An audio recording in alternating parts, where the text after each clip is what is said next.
Defense against the dark arts. Hi, my name is Charles Robertson and I'm here to discuss how the devil might attack you. I have experience of some of these attacks. Like most people, I did not believe in the devil and these attacks have cost me dear. I will explain each of the 7 forms of attack and for interest, what the nearest equivalent in a Harry Potter world might be, and finally, how to defend against it. If you're not sure whether this has any relevance to you, let me tell you that you're being attacked all the time by the devil and you need to know how to defend yourself. If you don't think the devil exists because you can't see him, you might want to see my video, Does the Devil Exist?, which looks at evidence. In Harry Potter and the Chamber of Secrets, Gilderoy Lockhart and Severus Snape start a dueling club. After the 2 teachers and Malfoy and Potter have thrown each other about the room, Snape suggests that perhaps it would be prudent to first teach the students to block unfriendly spells. Evil action can be divided into 7 different groups. Some of these are similar to unfriendly spells in Harry Potter. Here are the first 6 in order of seriousness: temptation, vexation, oppression, obsession, possession, and subjugation. The 7th one is infestation, which operates on a place, not a person. Temptation is the one we're all familiar with. It affects everyone, including Jesus. Get behind me, Satan, being an indication he thinks Peter has voiced the suggestion from Satan. Jesus does not think Peter is Satan, although he seems to be addressing him. Adam and Eve are the well-known victims of the devil tempting humans. Simple things can be temptation. You see an acquaintance of yours in a queue and you join them, rather than join the back of the queue. You witness a car accident. Nobody is hurt, just a bump. You drive on instead of remaining in case a witness is required. These are the various forms of temptation. You would be irritated if someone did it to you, by which the demons seek to erode your faith, hope and charity and steal us away from our accepted standards. In Harry Potter, the nearest spell is the Confundo charm, used by Hermione to confuse a Quidditch player and by Newt to confuse a French policeman. This spell confuses and disorients the victim, making them more susceptible to making hasty or irrational decisions. Remember, everyone, even you, are affected by this intervention. Vexation is when evil are external to the body and fighting with it. This results in physical cuts, scratches, writing on the skin, bites, beatings, bruises and broken bones. Vexation will not end in your death. The devil wants you to escape from this torment by committing suicide. That, however, will just trap you further. In Harry Potter terms, only one curse causes a scar on your forehead that looks like a bolt of lightning. Avada Kedavra. This is one of the 3 unforgivable curses. Almost all the examples I can find of vexation involve religious figures. It would seem that without the strength of faith, vexation very quickly becomes possession. Born in 1962, Fra Elia is a priest marked by stigmata, that is, carrying the wounds of Christ. He was suffering from vexation as recently as 2020. Born in 1887, Padre Pio is a remarkable Italian priest who died in 1968 and again had the weeping stigmata wounds. He is known to have suffered from vexation from the age of 24 onwards. He was canonized a saint in 2002. The 3rd one, oppression. This is when demons try to ruin a person's exterior life, i.e., financial difficulties, broken relationships, sickness. If you believe this is happening to you and it can be demonstrated by a long run of bad luck, be very careful in the decisions you make. From Harry Potter, this could be the love potion. Its name makes you think it is a good potion, but it is evil. The potion is administered by someone who wants to manipulate someone to their detriment. One can guarantee the application of a love potion will not result in happy ever after. Obsession is when evil are inside your brain and operates like a parasite. They succeed in inserting thoughts into your brain and the victim is unable to expel them. You may find yourself agreeing with the thought just to get rid of it. It persists if you disagree. But agreeing only traps you further. Because these obsessions are inside the brain, they can be confused with psychiatric illness. This makes the diagnosis of the condition difficult. It also means that someone suffering demonic obsession, psychiatric care has to be chosen carefully. Most psychiatrists don't believe in the afterlife, and a mistaken diagnosis will always be made because they don't believe that demons can be involved. Like many diseases with incorrect diagnosis, this is incurable. This is the problem that I had. Evil would wake me up at 5:30 in the morning and immediately attack in the half-waking, dreamlike state, telling me that God didn't love me, that I was worthless, and as such I should kill myself. This went on for 4 months, but I found the problem lessened when I said the Lord's Prayer every morning as soon as I started to wake up. In Harry Potter terms, I'm linking this with the Cruciatus Curse, the one that puts into a person's brain the idea that they are in pain, when in fact there is no action on the body generating that pain. Is obsession a serious problem? Father Chad Ripperger, an American exorcist, estimates, based on his experience, that about 25% of the people living in the United States are suffering from demonic obsession. Whilst this may be an overestimate, it does mean that this action is widespread. If his percentage is applied to the world, 1.8 billion people suffer from it. Possession is the well-known one, when evil control your brain and your body. Made famous by the films Exorcist, The Pope's Exorcism, The Medium, Evil Dead Rise, Uma, Talk to Me, It Lives Inside, The Conjuring Universe, and so on. No end of films it has spawned in Hollywood. I personally think these filmed examples are indicating very strong possession. I believe that there are different degrees of possession, and I think evil will choose whichever one they want to use to achieve their aims.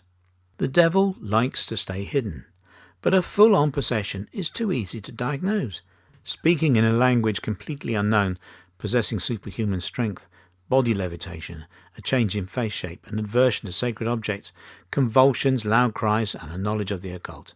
Any one of these would cause concern, but to see them all in the same time is inviting an exorcist to banish evil, and if successful, the demon is banished.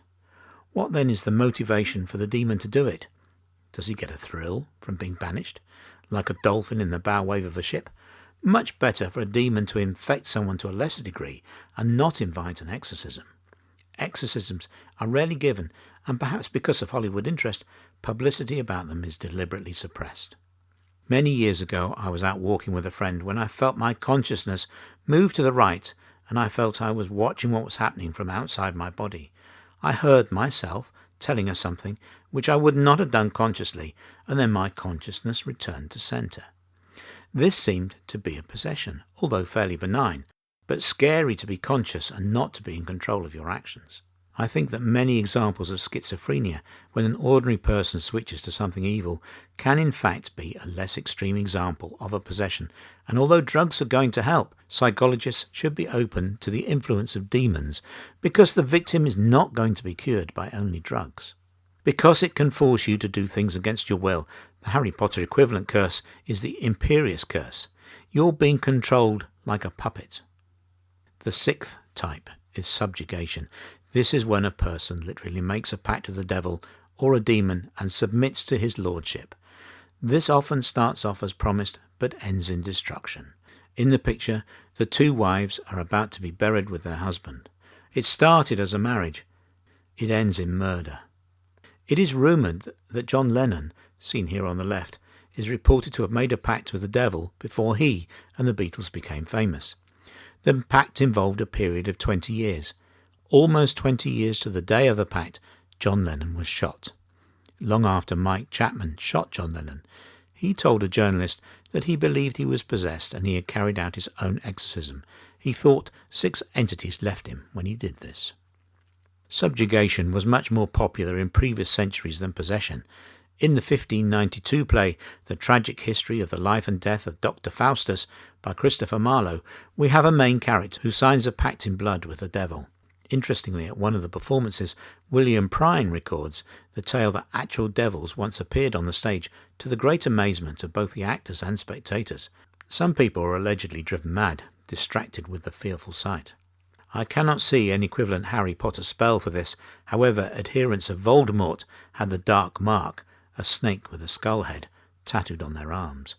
a contract of sorts, proving that there is nothing new under the sun. The illustration of the dark mark that you see here appeared in a Bible from about 1800. The last type is infestation, and this is different to the others as an individual is not being targeted but a group. This is where evil resides in a place. The effects are felt by multiple people, but they are not followed out of the place. This manifests itself as unexplained noises, objects moving around, funny smells, odd lights, or animals that react as if they've seen someone. There are many haunted areas around the world. Here we have a reason. The problem is not infestation if someone moves to another place and the effects follow them. In terms of Harry Potter, we can represent infestation with the house elf, Kreacher. Kreacher never leaves his building and makes noises and causes pipes to bang.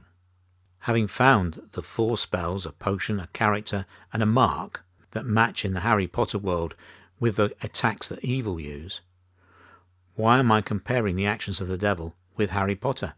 It's very difficult when you first come to the actions of the devil to sort out what these actions do and realize that there are many methods of attack.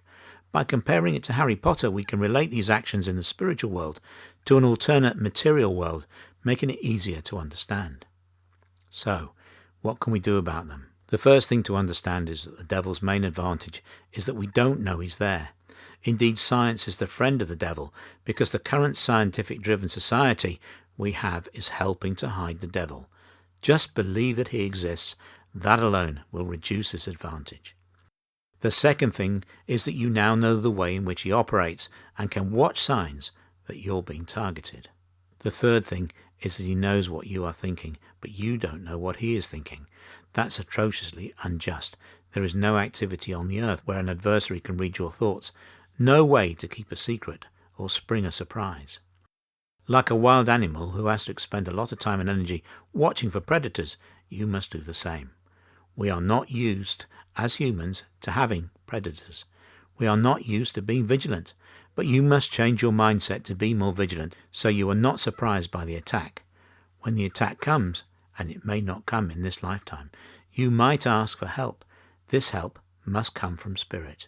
Only Spirit can properly see what is going on. As a material person, you can discern very little in spirit. The picture is of Ronald and Nancy Reagan visiting Pope John Paul II. The Pope said, "The existence of evil spirits requires in us a sense of vigilance in order to avoid giving into their allurement." Exactly what we have just seen. He went on to say, "We can be sure that the victorious powers of Christ the Redeemer encircles our lives in order that we ourselves might be winners." I understand what the Pope is saying, and for Christians this may be true, that Christ protects you from the devil. However, I do not think that evil is limited to Christians. It seems endemic all over the world. If evil, the devil and hell were unique to Christianity, then as I see it, Christianity will be a poor choice of religion. Why? Think of the carrot and the stick. If you are with God, then good things happen to you in this life, the carrot. But if you lose your way, you go to hell forever. A very vicious stick. Why choose a religion that allows the option of hell? Would I not be better off following Confucianism? I could follow God's commandment and live a satisfactory life and then return to heaven without any chance of going to hell, because in my religion it does not exist. Given this logical choice, either evil exists in Confucianism or Christians have a risk that followers of Confucius do not. Eternal damnation is a huge risk that Christians take on. This dilemma is only resolved if all religions, including atheism and agnosticism, have an evil side. So, how can we get the help we need? Irrespective of your religion or lack of it, call on God, quickly. God is on your side. God loves you. God will not abandon you, not even when you are in a state of sin. But he has given you free will. This means he can't interfere in your affairs unless you ask. In our Harry Potter domain, what are we doing when we call on God? We are asking something to be around us and protect us. Sounds like a Patronus. But instead of saying Expecto Patronus, try Help Me God. Although you can say Expecto Patronus. He understands that you're asking for help and have given him permission. That's all that matters. I don't know which phrase will cause the most people to stare at you when you shout it in the street. When you get the chance, strengthen it. call on God in prayer. The Lord's Prayer contains the line, "Lead me not into temptation, but deliver me from evil." This is a powerful invocation asking God to remove the devil's influence from you. Do not think of the Lord's Prayer as a Christian prayer. Yes, Christ introduces us to the prayer, but it is for anyone to use to speak to God. Compare it to Hail Mary. Mary is being asked to intercede on your behalf with Jesus, who is 1/3 of God. Mary is only relevant if we believe Jesus is the conduit to God, and Jesus and God won't listen to you directly. I believe a Buddhist would find the Hail Mary prayer objectionable, but not the Lord's Prayer, which is appealing directly to God. So in summary, like the castle in the picture, you have 4 levels of defense. Your first defense against evil is to believe it exists. Your second defense is to know how he works. Your third defense is to believe that God exists and can help you. The 4th level of defense is to pray to God in whatever way you feel works. And I mean works. After you start a regime of prayer, the disturbances should lessen. If you have a priest or religious leader, you should also let them know what is happening to you. Many of them will pray with you, and 2 people praying for the same thing at the same time is much stronger than 1 person praying on their own. In Christianity, Jesus says in the Bible, Matthew chapter 18, verse 19, "And I tell you more, whenever 2 of you on earth agree about anything you pray for, it will be done for you by my Father in heaven." That seems to contain a guarantee. Bear in mind when the disturbances start to lessen that nothing else could have caused it. Did you move house and they stopped? Did you stupidly agree to the devil on something and they stopped? Or was it truly down to prayer? You may have fallen into danger and you've hopefully escaped. You may fall into danger again. Look back at what happened. When did you treat someone differently to how you would want to be treated? Notice it and don't do it again. You can end up in hell with no means of escape. That comes about when you agree to something with the devil that separates you from God. Always make sure that when you are dealing with the devil, God is by your side. "Yea, though I walk through the valley of the shadow of death, I will fear no evil, for you are with me. Your rod and your staff, they comfort me." From Psalm 23. I'll repeat this. There is a problem. If the attacks die down, why is this? Has the devil lost and given up, or has the devil won and all is lost? As St. Padre Pio says, if the devil makes an uproar, it is a sign that he is still outside us and not within. What must terrify us is his peace and concordance with the human soul. Be thankful then that you are still under attack. If you are in a calm after the storm, it may mean you have lost, and what you lose on earth is also lost in heaven. So, how can he win? Again, Padre Pio. The enemy only overcomes the presumptuous. That is, those who exclusively trust in their own strength, making them fall into the most frightful abyss. Again, he's telling you to call on God. The trap set by evil can be extraordinarily tempting. The Bible verse John chapter 15, verse 13 states, "Greater love hath no man than this, that he lay down his life for his friends." This means that the highest form of love is when someone is willing to sacrifice their life for their friends. Therefore, anything that looks like this is tempting. Question it repeatedly. In the picture of the Light Brigade charging into the Valley of Death, they are risking their lives to save their friends. But in this case, the orders were interpreted incorrectly, and 335 horses and 118 men died of the 600 of each. Where were the devil's dealings in this disaster? You can also fall foul of evil if you believe you are doing something on behalf of God. Be absolutely certain, do not be arrogant. It is unlikely that God is asking you to do something. God is your friend. If you are under attack, he knows it and wants to help. But before any attacks occur, you can start your defenses. Is there a difference between lead us not into temptation and lead us away from temptation? Ask God to always be there when you're tempted by evil. And be thankful you're not an atheist. Thank you.